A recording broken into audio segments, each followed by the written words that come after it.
प्रिय साथियों, जय हिंद। साथियों, आज हम बहुत ही महत्वपूर्ण मुद्दे पर चर्चा करने वाले हैं। आप सभी लोगों ने नाम सुना होगा यूनिफॉर्म सिविल कोड अर्थात सामान्य नागरिक संहिता। आज के विषय में हम जानेंगे कि ये सामान्य नागरिक संहिता क्या होती है, इसके क्या फायदे हो सकते हैं, अर्थात इससे हमको क्या लाभ हो सकता है, इसको लागू कराने में क्या चुनौतियां आ सकती हैं, और कुछ लोग इसका जो एक नकारात्मक आभास लगा रहे हैं कि ये हिंदू राष्ट्र बनाने की एक प्रक्रिया है। तो इन सब मुद्दों पर हम चर्चा करेंगे और अभी ये कहां पर लागू है, इन सब विषयों पर चर्चा करेंगे। साथियों, इससे पहले मैं आप लोगों से आग्रह करना चाहूंगा कि आप लोग जो है चैनल को जरूर सब्सक्राइब कीजिए, लाइक और शेयर भी कीजिए। आप लोग थोड़ी कंजूसी करते हो सब्सक्राइब करने में, है ना। चलिए साथियों, सामान्य नागरिक संहिता दरअसल आपको पता होगा कि ये एक प्रकार का सामाजिक कानून है। क्या है? एक प्रकार का सामाजिक कानून है जिसमें बिना किसी जाति, धर्म, समुदाय के सभी के लिए समान रूप से ये लागू होते हैं। अर्थात वो किसी भी जाति का हो, किसी भी धर्म का हो, किसी भी समुदाय का हो, महिला हो, पुरुष हो, सभी के लिए क्या होंगे? समान कानून व्यवस्था होगी। साथियों, इसी के जो है हमारे भारतीय संविधान में यदि हम बात करें तो हमारे भारतीय संविधान का जो आर्टिकल, भारतीय संविधान का जो भाग 4 है, जिसमें राज्य के नीति निर्देशक तत्व शामिल है, उसी के आर्टिकल 44 अर्थात 44 में स्पष्ट रूप से सामान्य नागरिक संहिता का प्रावधान किया गया है, जिसमें ये कहा गया है कि राज्य इस प्रकार का कानून व्यवस्था बनाएगा जो सभी के लिए समान रूप से लागू होंगे। लेकिन साथियों देखिए, आज आजादी के कितने वर्ष हो गए, ठीक है, कितना समय निकल गया। तो क्या आज आवश्यकता नहीं है जिस तरीके से हमने जम्मू कश्मीर को जो है स्पेशल राज्य का जो दर्जा था वहां पे हमने संशोधन किया है, ठीक वैसे ही अब समय आ गया है कि सामान्य नागरिक संहिता जो है इस देश में लागू होना चाहिए। अब प्रश्न उठता है कि इससे क्या फायदा होंगे, क्या नुकसान होंगे और क्या चुनौतियां होंगी। साथियों, आपको पता होगा कि एक तरफ जो है आप देखिए हमारे यहाँ हिंदू मैरिज एक्ट बना हुआ है, हिंदू जो है सिविल संहिता बनी हुई है, ठीक है। उसके आधार पर हमारी जो सामाजिक व्यवस्था है, रीति रिवाज है, वो संचालित होते हैं। आज भी हमारे राष्ट्र में अधिकांश जो कानून व्यवस्था है, जो समाज की है ना, किसकी? समाज की जो कानून व्यवस्था है वो जो है किसके आधार पर चल रही है? सामाजिक नियम कानून के आधार पर, ठीक है। आपने देखा होगा पर्सनल लॉ बोर्ड बना हुआ है मुस्लिमों के लिए, ठीक है। हमारे यहाँ हिंदू में जो आप देखोगे कि शादी विवाह से लेकर बच्चियों को उनको जो है जो अधिकार हैं, ठीक है, मतलब जो बेटे के समान बेटियों को भी आधार संपत्ति का अधिकार है ना, गोद लेने की जो परंपरा है, ठीक है, ये जो है समान रूप से जो है लागू होते हैं। लेकिन आप देखिए मुस्लिम वर्ग में आज भी बहुत सारी महिलाएं पहले जो है या मुस्लिम समुदाय के लोग 3 तलाक व्यवस्था का विरोध कर रहे थे, ठीक है। लेकिन क्या हुआ? हमारी मुस्लिम बहनों ने ही उस व्यवस्था को जब जाना, समझा, उसके बाद जो है 3 तलाक व्यवस्था को जो है समर्थन किया और उसे इस देश में लागू भी किया गया। ये अच्छा कानून। ठीक इसी प्रकार से आप देखिए जरा, जो हमारे मुस्लिम जो 1929 में जो कानून बना हुआ है मुस्लिम विवाह से संबंधित, उसमें स्पष्ट रूप से आप देखिए कितना विरोधाभास होता है, कि वहां पे जो है 1 से अधिक पत्नियों को रख सकते हैं। इसके अलावा महिलाओं को ज्यादा अधिकार नहीं है, ठीक है। लेकिन जब ईसाई धर्म में अलग व्यवस्था है, सिख धर्म में अलग व्यवस्था है, जैन धर्म में अलग व्यवस्था है, तो साथियों जब ये सामान्य नागरिक संहिता लागू हो जाएगी तो ये सभी के लिए समान रूप से लागू होगी। अर्थात जो संपत्ति का अधिकार जैसे हमारे यहाँ हिंदू समाज में बेटियों के लिए है, ठीक वैसे ही क्या मुस्लिम समुदाय के लिए भी होगा। ठीक है, सारे। तो आप देखिए जरा, अगर ये व्यवस्था लागू होती है तो हम जो एक राष्ट्र की बात करते हैं, और हमारा भारत जो है आपको पता होगा विविध जाति धर्म समुदाय के लोगों से मिलकर बना हुआ है, इसलिए भारत को कहते हैं विविधता में एकता। विविधता में एकता को समेटे लिए हुए है। इसलिए राष्ट्र के विकास में जो भी महत्वपूर्ण कदम हमारी सरकार उठाती है तो हम सभी लोगों को मिलजुल कर उस पर जो है विचार मंथन करना चाहिए और फिर उसका समर्थन भी करना चाहिए, क्योंकि ये राष्ट्र हित में है। राष्ट्र हित के साथ साथ हम लोगों के सामाजिक आर्थिक राजनीतिक विकास में भी ये सहायक है। क्यों साथियों? क्योंकि आज हमारी राजनीतिक व्यवस्था में आप देखिए जरा, जाति के नाम पर वोट ली जाती है, धर्म के नाम पर वोट लिया जाता है, एक वोट बैंक बना हुआ है। ठीक है, महिलाओं के नाम पर जो है वोट बैंक की राजनीति होती है। तो इस तरीके से अब समय आ गया है कि अब हमको थोड़ा सा इसमें बदलाव लाने की जरूरत है। तो हमारे यहाँ आपको पता होगा, लेकिन इसमें कुछ चीजें हैं। आप देखिए जरा, हमारे यहाँ 42वें संविधान संशोधन 1976 में हमारी जो प्रस्तावना थी, जिसको हम भारतीय संविधान की आत्मा भी कहते हैं, उसमें स्पष्ट रूप से समाजवादी पंथ निरपेक्ष अर्थात धर्म निरपेक्ष की बात हुई है और राष्ट्रीय अखंडता शब्द जोड़े गए थे।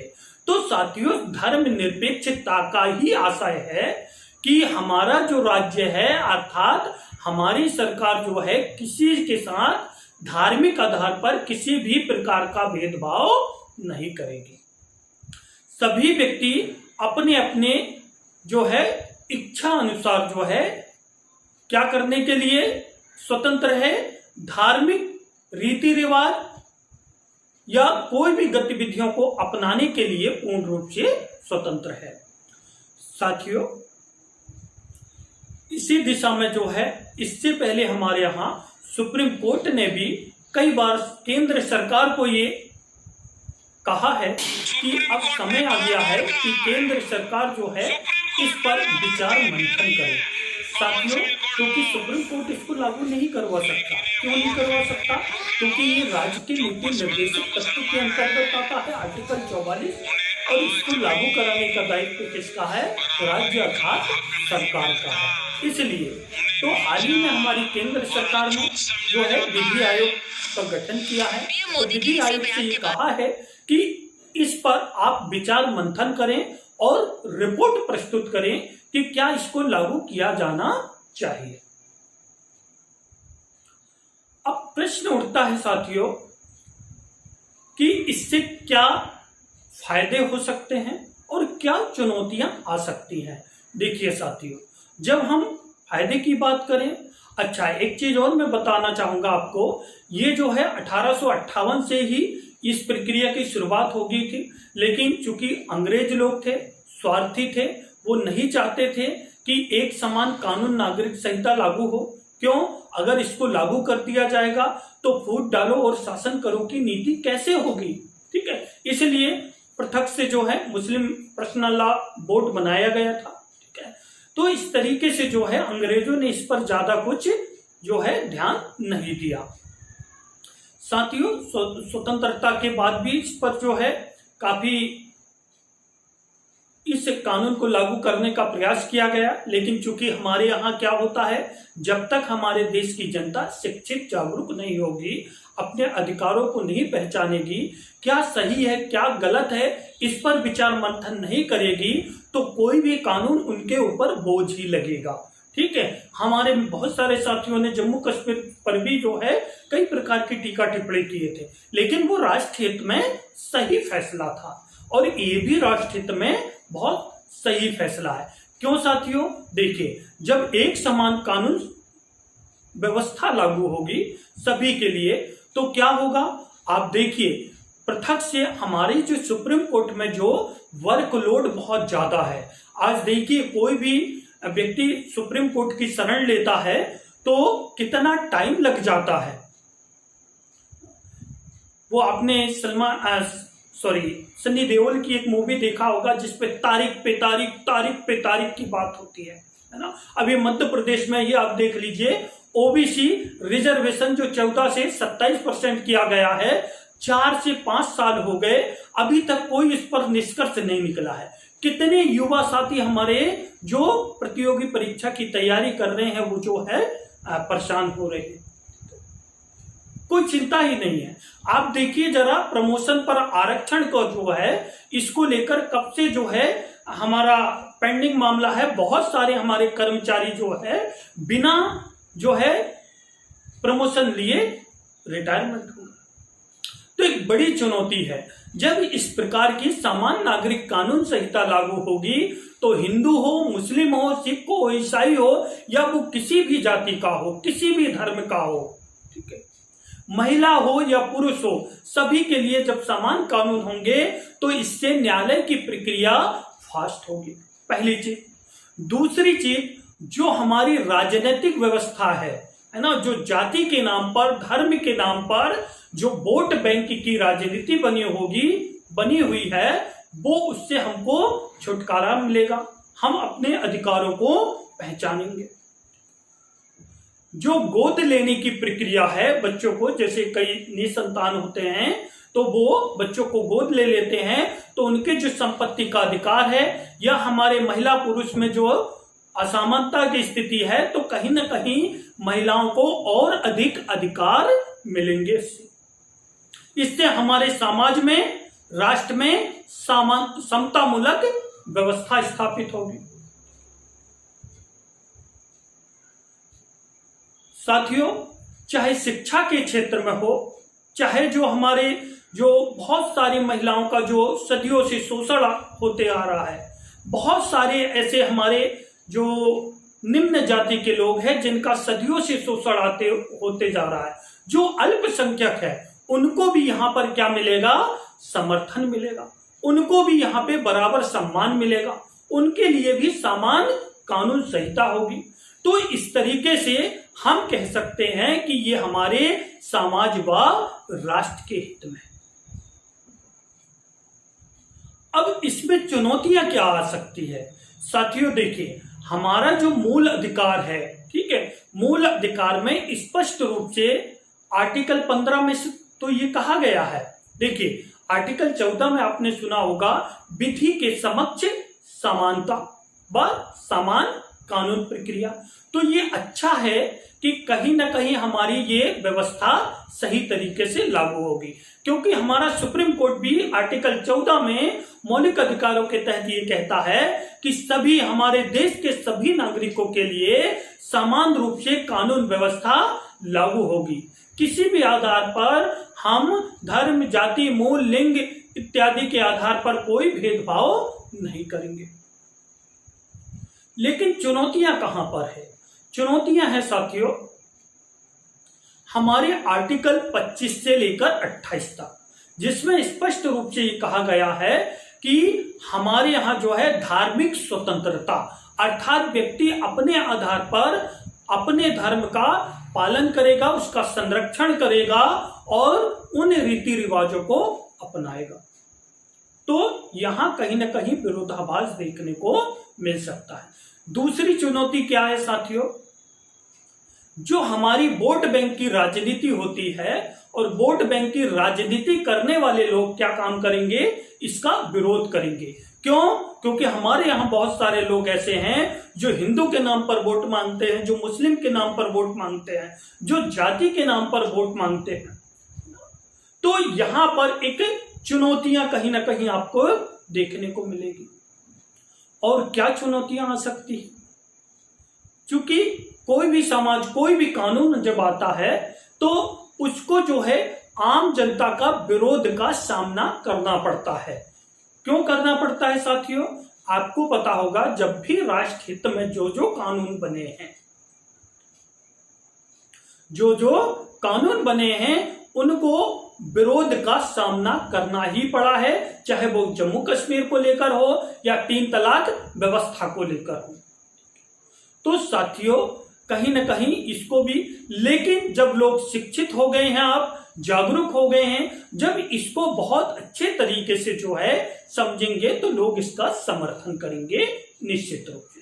क्यों? क्योंकि यहाँ पे महिलाओं को भी समान अधिकार मिलेंगे, चाहे वो मुस्लिम महिला हो या हिंदू महिला हो, चाहे वो सिख महिला हो या ईसाई महिला हो, सभी को समान अधिकार मिलेंगे, सभी को यहाँ पर शिक्षा का अधिकार मिलेगा। तो इस तरीके से हम कह सकते हैं कि ये कानून अच्छा है। अब साथियों हम लोगों की क्या जिम्मेदारी है?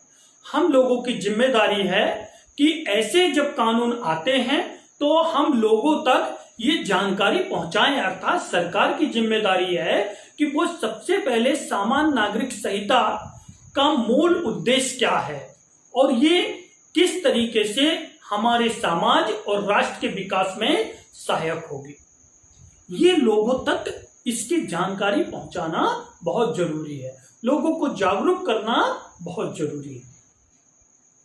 तो इस तरीके से इस कानून को जो है लागू करना चाहिए। बहुत सारे साथियों का ये प्रश्न है कि भाई ये तो हिंदू एक्ट लागू हो जाएगा और हिंदू रीति रिवाज के आधार पर सारी व्यवस्था संचालित होगी। नहीं साथियों, ये हिंदू व्यवस्था नहीं है, ये एक ऐसी व्यवस्था है जो सभी राष्ट्र के सभी नागरिकों को एक मंच पर लाकर खड़ा कर देगी, सभी को साथ समान व्यवहार करेगी, सभी के साथ समान प्रक्रिया को अपनाया जाएगा। यहां पे किसी भी प्रकार से हिंदू राष्ट्र बनाने की बात नहीं है, राष्ट्र ही जो है हिंद राष्ट्र है। तो निश्चित रूप से तो साथियों आपको ये जानकारी अच्छी लगी हो तो जरूर दोस्तों तक शेयर कीजिए और चैनल को अवश्य ही सब्सक्राइब कीजिए ताकि आपको समय समय पर नोटिफिकेशन मिलता रहे। जय हिंद।